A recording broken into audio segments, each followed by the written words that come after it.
Hello दोस्तों। तो आज हम आपको पढ़ाने जा रहे हैं आउटपुट कैरेक्टरिस्टिक्स। इसके पिछले पार्ट में मैंने आपको बताया था इनपुट कैरेक्टरिस्टिक्स से थोड़ा सा आपको रूबरू करवाया था, और इस सेकेंड पार्ट में कॉमन एमिटर कैरेक्टरिस्टिक्स के मैं आपको बताऊंगा आउटपुट कैरेक्टरिस्टिक्स, उसका ग्राफ, उससे रिलेटेड कुछ पॉइंट्स और उससे कुछ पैरामीटर्स जो इंक्लूड हुए थे उसके ग्राफ से, और उसके बाद मैं आपको पढ़ाऊंगा ट्रांसफर कैरेक्टरिस्टिक्स। ठीक है, तो स्टार्ट करते हैं output characteristics. Output characteristic.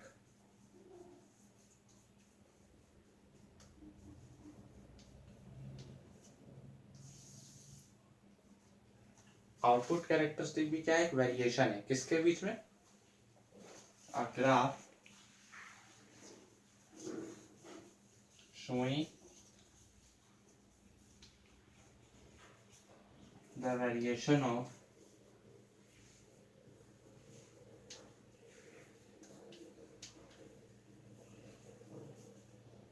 IC यानी collector current,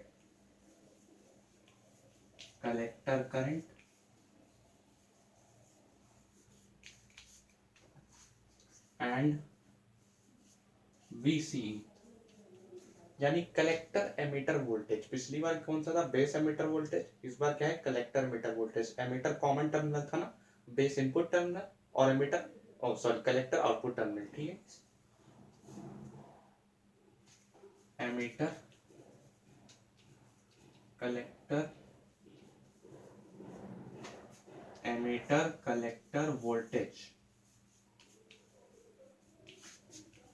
emitter collector voltage.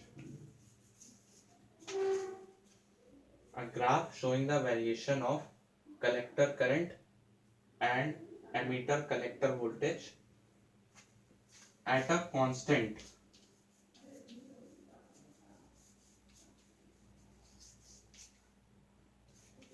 IB current। जब बेस करंट फिक्स हो। A graph showing the variation of collector current with यहाँ पे मैंने एंड लिख दिया, आप विद लिख लीजिएगा। With collector emitter voltage at a constant base current. वहां पे क्या था? वहां पे ये चीज कांस्टेंट थी, यहाँ पे बेस करंट कांस्टेंट है। अभी मैं आपको ये भी बताऊंगा कि इस कलेक्टर करंट का जो डिपेंडेंसी है वो बेस करंट पे होती है, मतलब जितना बेस करंट बढ़ेगा उतना कलेक्टर करंट बढ़ेगा। ठीक है गाइस? तो when a graph showing the variation of collector current with collector emitter voltage at a constant IB or when the IB is kept constant is called output characteristic, is called output characteristic।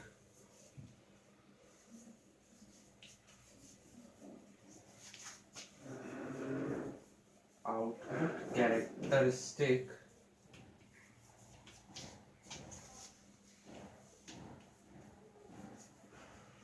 of transistor या of common emitter transistor, जो भी आप कहना चाहें।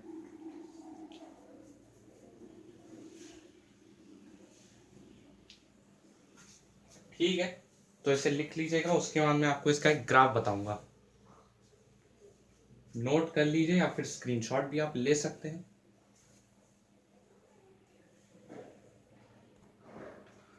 तो चलिए guys, अब हम आउटपुट कैरेक्टरिस्टिक का ग्राफ देखते हैं कि इसका ग्राफ कैसे बनता है। Graph of output characteristic.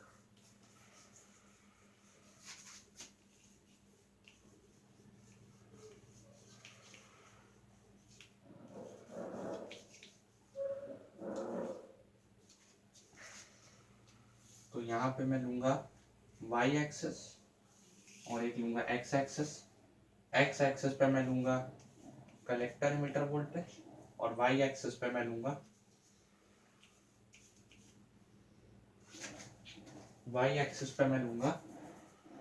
Collector current IC in milli ampere, क्योंकि IC बड़ा करंट होता है ना गाइस, मिली एम्पियर। VCE इन वोल्ट्स।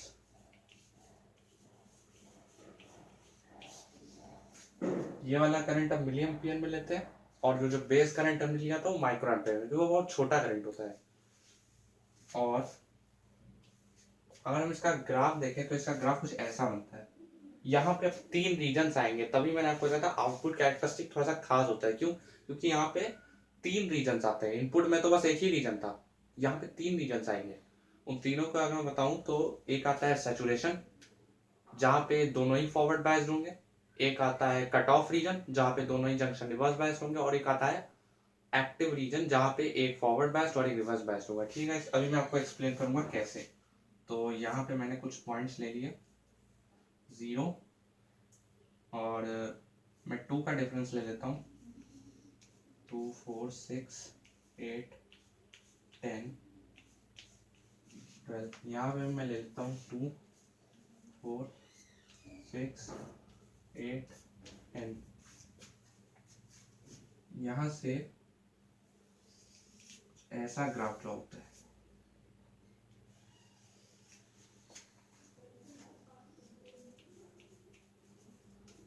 यहाँ पे IB की वैल्यू 0 है, इसके नीचे शेडेड रीजन होता है, वो अभी मैं आपको बताऊंगा जब मैं आपको इसके पॉइंट्स बताऊंगा। कंक्लूजन, यहाँ से IB की वैल्यू थोड़ी सी हमने बढ़ा दी, 10 माइक्रो एम्पियर। IB हमेशा माइक्रो एम्पियर में करती है, IB छोटा करंट होता है ना। फिर से थोड़ा सा IB बढ़ गया, इस बार हमने ले लिया 20 माइक्रो एम्पियर, और फिर यहाँ से थोड़ा IB बढ़ा।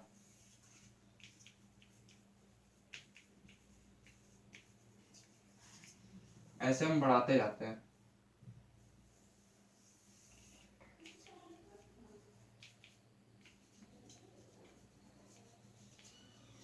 और एक टाइम ऐसा आता है जब यह लीनियरली वैरी करेगा, ऐसा कुछ बनता है ग्राफ, ये लीनियर। यहाँ पे भी शेडेड रीजन, इसे कहते हैं सैचुरेशन रीजन। अभी मैं आपको सब रीजन्स एक्सप्लेन करूंगा। अब मैं आपको सारे रीजन्स बताऊंगा, और सारे रीजन्स में ये बताऊंगा कंडीशन क्या क्या लगती है, मतलब कौन से रीजन में ट्रांजिस्टर कैसा काम करेगा। जैसे इन 2 रीजन्स में ट्रांजिस्टर एज स्विच काम करता है, और इस अनशेडेड रीजन में ट्रांजिस्टर एज एन एम्पलीफायर काम करता है। ठीक है गाइस, तो यहाँ से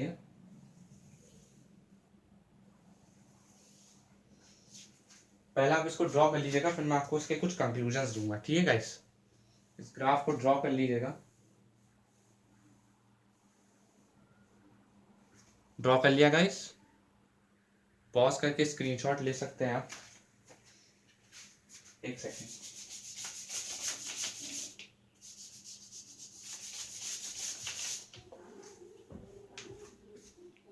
सिक्स 8 10 12 VCE in volts।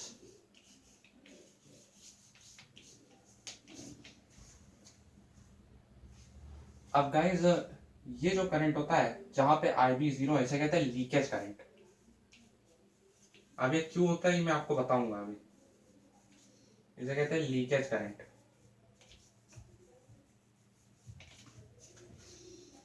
इसकी जो वैल्यू होती है वो ये होती है,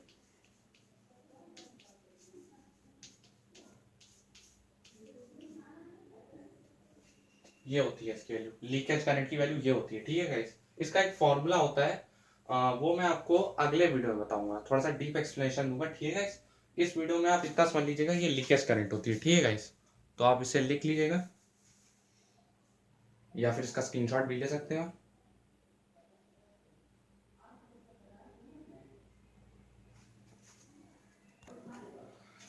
तो चलिए अब हम इस ग्राफ से रिलेटेड कंक्लूजन्स देखते हैं, कि जैसे ही हमने इस ग्राफ को बनाया आउटपुट कैरेक्टरिस्टिक के, इससे हमें क्या कंक्लूजन मिले। अच्छा दोस्तों, वो जो लीकेज करंट मैंने आपको लिखवाया था, ये बीटा +1 इंटू IC। तो गाइस इसे यहाँ पे करेक्ट कर लीजिएगा, IB नहीं सिर्फ I होता है एक्चुअली। तो इसका पूरा फॉर्मूला होता है ये IB plus beta +1 into IC। जब IB 0 होगा तो ये पूरा करंट जो है कलेक्टर करंट बन जाता है। मतलब जितना भी करंट है जो एमिटर को सप्लाई होगा वो कलेक्टर ही सप्लाई करता है। मतलब बेस से कोई करंट नहीं जाता, मतलब जो इनपुट टर्मिनल है उससे कोई करंट नहीं जाएगा, सिर्फ कलेक्टर से ही जाएगा। ठीक है गाइस, एमीटर में जो करंट जाता है इसका एक फॉर्मूला होता है जो मतलब डिराइव करने के लिए आपको किरचॉफ्स लॉ लगाना पड़ेगा। अब जैसे मैंने आपको पिछले वीडियो में सर्किट डायग्राम बताया था, उसके लिए आपको किरचॉफ्स लॉ लगाना पड़ेगा। ठीक है guys? तो गाइस वो मैं आपको अगले वीडियो में बता दूंगा। इस वीडियो में आपको अभी आउटपुट कैरेक्टरिस्टिक बताता हूँ। ठीक है गाइस,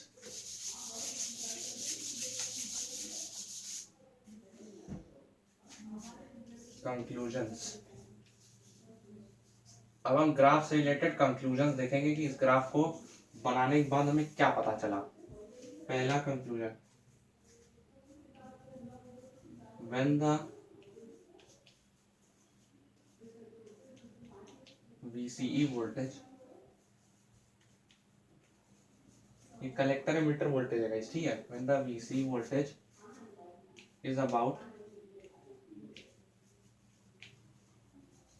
0 to 0.5 वोल्ट, अगर कलेक्टर एमिटर वोल्टेज की वैल्यू 0 से 0.5 पहुंच गई, मतलब 0 से लेकर हमने 0.5 के बीच में कोई भी वैल्यू हो या फिर ये वैल्यू हो, मतलब बहुत छोटी वैल्यू हो, when the VCE voltage is about 0 to 0.5 volt, then there is a sharp increase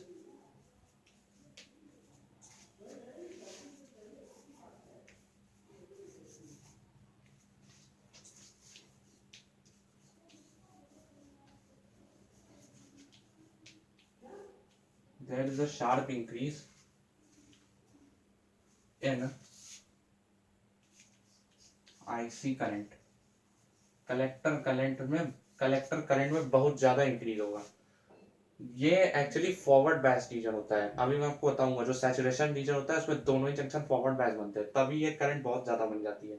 मतलब छोटे से वोल्टेज में ही बहुत ज्यादा करंट पैदा हो जाएगी। ठीक है guys, IC current, there is a sharp increase in IC current. पहले आप इसे लिख लीजिएगा गाइस, इसे लिख लीजिएगा।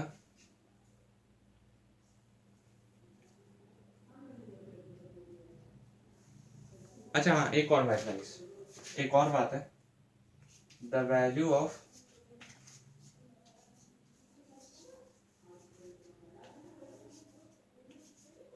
VCE at which IC increases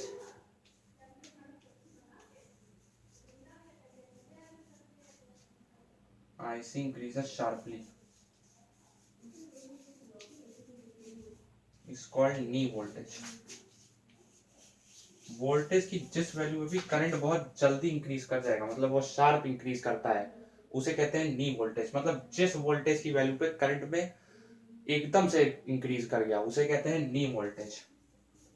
इस वोल्टेज को कहते हैं नी voltage guys.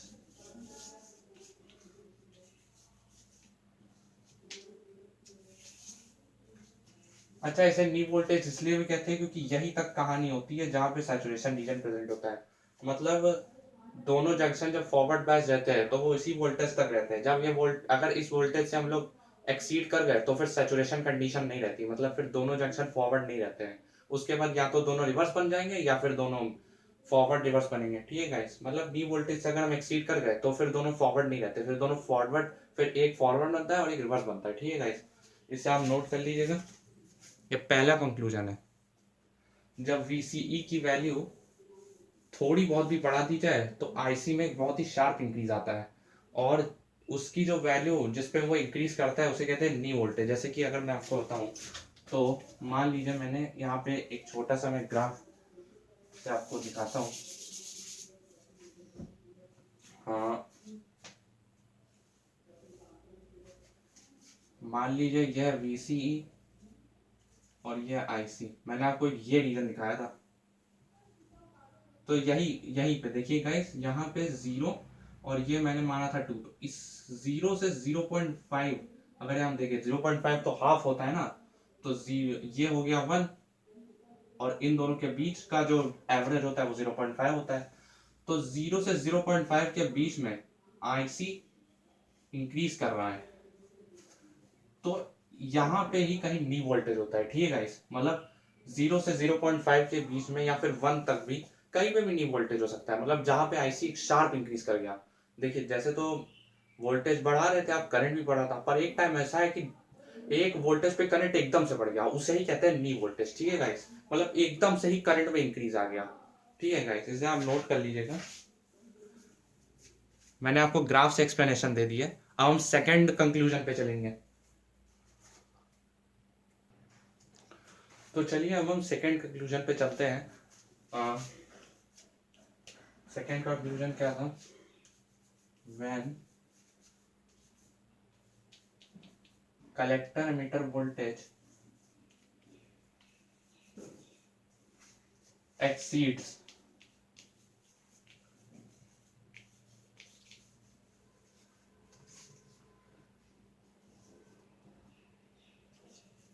the knee voltage,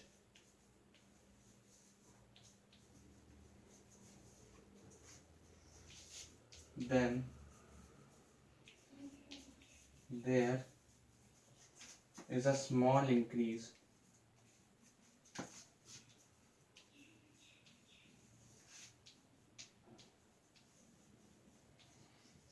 in IB, sorry in IC। जब कलेक्टर emitter वोल्टेज जो नी वोल्टेज होता है उससे भी एक्सीड कर जाता है, मान लीजिए नी वोल्टेज तक आपने बढ़ाया, आपने उससे और बढ़ा दिया, तो क्या होता है कि आईसी में जो चेंज होता है वो थोड़ा सा कम होने लगता है। जैसे कि आपने देखा होगा फॉरवर्ड बैच में क्या होता है, एक टाइम पे क्या होता है करंट मैक्सिमम हो जाती है, उसके बाद अगर बढ़ाते जाए तो करंट धीमे धीमे बढ़ती है, मतलब बढ़ेगी लेकिन नेग्लेजिबल अमाउंट में थोड़ा सा होता है। ठीक है, नेग्लेजिबल अमाउंट में थोड़ी सी बढ़ती रहती है। उसके बाद उसे सैचुरेशन करंट भी कहते हैं, अगर आपने पढ़ा होगा तो फॉरवर्ड बैच में मैक्सिमम करंट को सैचुरेशन करंट कहते हैं। ठीक है guys?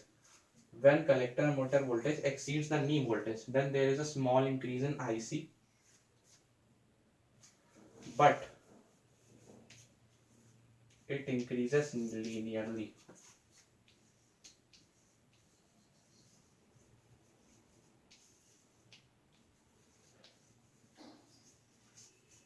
आईसी बढ़ता है बट लीनियरली बढ़ता है, मतलब लीनियर ग्राफ बनेगा थोड़ा सा। ठीक है गाइस, पहले भी बढ़ रहा था बट इस बार थोड़ा सा ज्यादा लीनियरली बढ़ता है। ठीक है गाइस, अब यहाँ पे आईसी में जो चेंज है वो थोड़ा सा मतलब कम तरीके से बढ़ रहा है, तो थोड़ा सा लीनियरली भी इंक्रीज करता है। ठीक है गाइस, तो when collector meter voltage exceeds the knee voltage then there is a small increase in IC but it increases linearly, so the output resistance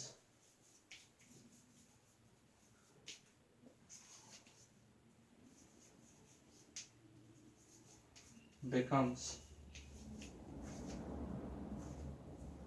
output resistance is high in transistor, मतलब जो input resistance होता है वो इतना ज्यादा नहीं होता जितना आउटपुट रेजिस्टेंस होता है। यही वजह है, यही वजह होती है। क्यों? क्योंकि अगर आपको याद हो इनपुट में मैंने क्या बताया था, ऐसे ग्राफ बनता है, वहां पे तो वहां पे VCE का IB पे कोई इफेक्ट नहीं होता, बट VBE का तो होता है, क्योंकि ये तो फॉरवर्ड बायस है। अब जो ये जंक्शन है, अगर आप ध्यान से देखें तो ये एमीटर बेस कलेक्टर, ये जंक्शन तो फॉरवर्ड बायस है ना, तो यहाँ पे क्या होगा, छोटे से वोल्टेज से भी करंट बढ़ जाएगा। अब यहाँ क्या है, आप कलेक्टर मीटर वोल्टेज बढ़ाई तो कोई फर्क नहीं पड़ेगा, लेकिन बेस एमीटर वोल्टेज बढ़ाने से तो फर्क पड़ सकता है। इसीलिए इनपुट रेजिस्टेंस कम होती है as compare to output resistance. नहीं ऐसी बात नहीं है, होती है, मतलब अच्छी खासी, मतलब जैसे मैंने आपको पिछली बार बताया था 100 से सॉरी 1000 से कि 1000 ओम्स या फिर 100 से 1000 ओम्स बन सकती है। बट यहाँ पे क्या होता है, यहाँ पे ऑर्डर बहुत ज्यादा होता है, वहाँ इतनी रेजिस्टेंस ज्यादा नहीं होती, होती है अच्छी खासी, बट यहाँ पे बहुत ज्यादा होती है। ठीक है, so the output resistance is high in transistor, यही वजह है, यही वजह है कि ट्रांजिस्टर में आउटपुट रेजिस्टेंस ज्यादा होता है as compare to input resistance. ठीक है गाइस, तो आप इसे नोट कर लीजिएगा। आई होप आपको मैंने क्लियर कर दिया होगा दूसरा पॉइंट, जब कलेक्टर एमिटर वोल्टेज एक्सीड कर जाता है नी वोल्टेज को। अच्छा, कभी कभी यहाँ पे बेस एमिटर वोल्टेज भी लिखा रहता है, collector emitter voltage exceeds the base emitter voltage, तो वो गलत नहीं है, क्योंकि अगर कलेक्टर एमिटर वोल्टेज ज्यादा हो गया तो रेजिस्टेंस अपने आप बढ़ जाएगा, क्योंकि आउटपुट। बट नी वोल्टेज हम लिखते हैं क्योंकि नी वोल्टेज पर ही वो सैचुरेशन में रहता है, उसके बाद वो कंडीशन सेटिस्फाई नहीं हो पाती है। तो आप चाहे तो यहाँ पे नी वोल्टेज लिख दें या फिर लिख दें exceed the base emitter voltage, वो दोनों सही है, उसमें कोई गलत चीज नहीं है। चाहे आप ये लिख दें collector meter voltage exceed the base emitter voltage, या चाहे आप नी वोल्टेज लिख दें, उससे कोई गलत नहीं है, ठीक है गाइस।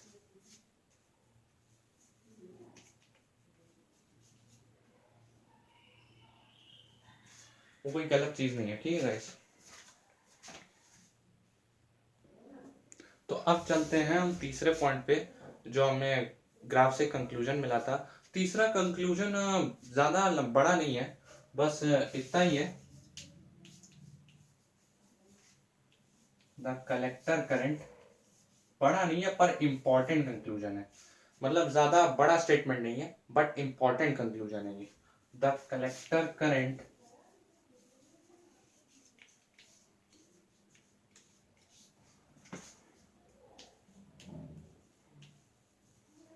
increases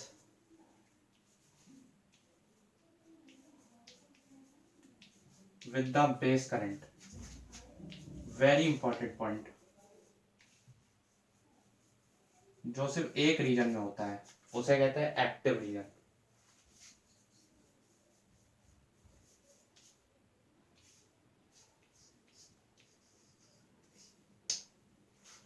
तो the collector current increases with the base current, अब कैसे ये मैं आपको बताऊंगा जब तीनों रीजन हम पढ़ेंगे ट्रांजिस्टर के, active region, saturation region, cut off region, ठीक है। तो अब से आप लिख लीजिएगा, उसके बाद हम चलते हैं three regions of the output characteristic. ये एक इंपॉर्टेंट पॉइंट है, ज्यादा लंबा स्टेटमेंट नहीं है but it is an important point, note it down please. Okay okay, तो अब हम चलते हैं three regions of a transistor. इन तीन रीजन से ही हम समझेंगे कि कौन से रीजन में आईबी आईसी पे डिपेंड करता है, कौन से रीजन में आईबी जीरो होता है, कौन से रीजन में आईसी मैक्सिमम होता है या आईसी जीरो होता है, ठीक है। तो मैं आपको बताऊंगा, ग्राफ की मदद से मैं आपको एक्सप्लेन कर दूंगा three regions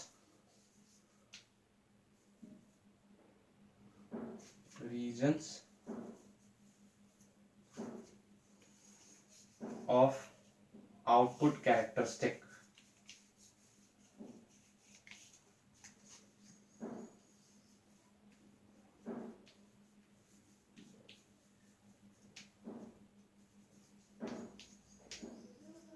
three regions of output characteristic, ठीक है गाइस। मैं आपको ग्राफ के अंदर से एक्सप्लेन करता हूं कि थ्री रीजन्स कौन कौन से होते हैं। तो ये मैंने ग्राफ बनाया, एक्स एक्सिस, ये वाई एक्सिस, यहाँ पे ले लिया कलेक्टर एमिटर इन वोल्ट्स,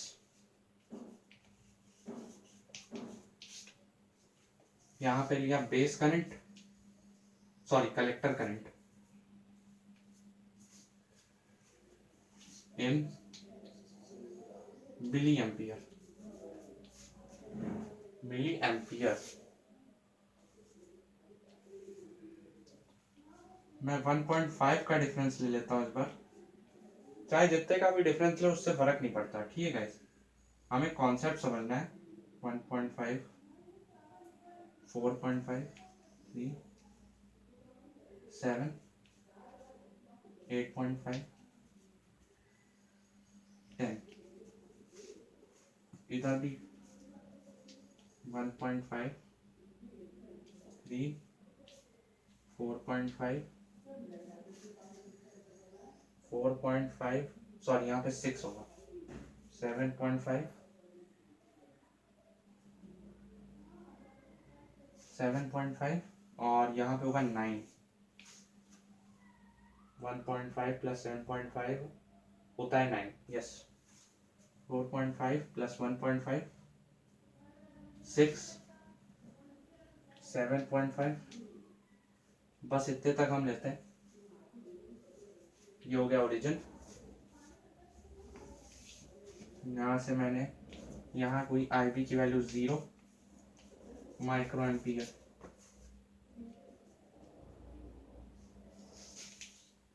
यहाँ से हुई 10 माइक्रो एम्पियर,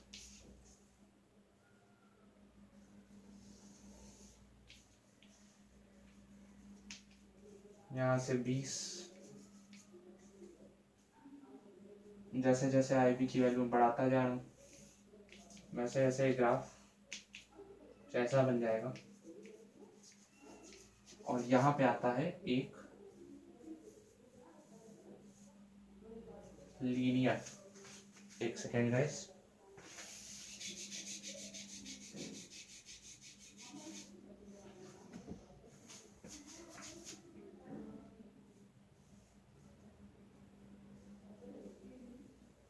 ये कुछ ऐसा बन जाएगा गाइस। ठीक है गाइस, तो अब मैं आपको बताऊंगा वो 3 रीजन्स कौन से होते हैं। पहला रीजन तो ये होता है आईबी 0 है उसके नीचे का रीजन, इसे कहते हैं cut off region. Cut off region या कट ऑफ साइड भी कहते हैं इसे।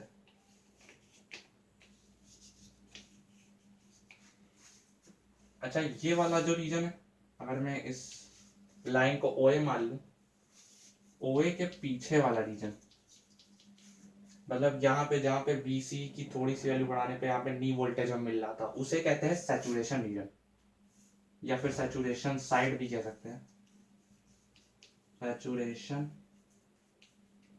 रीजन। और इस ओए लाइन को कहते हैं हम लाइन ऑफ सैचुरेशन या saturation line, line of saturation या सैचुरेशन लाइन। और ये जो पूरा अनशेडेड रीजन होता है इसे कहते हैं एक्टिव रीजन या एक्टिव साइड, एक्टिव रीजन या आप एक्टिव साइड भी कह सकते हैं इसे। ठीक है दोस्तों,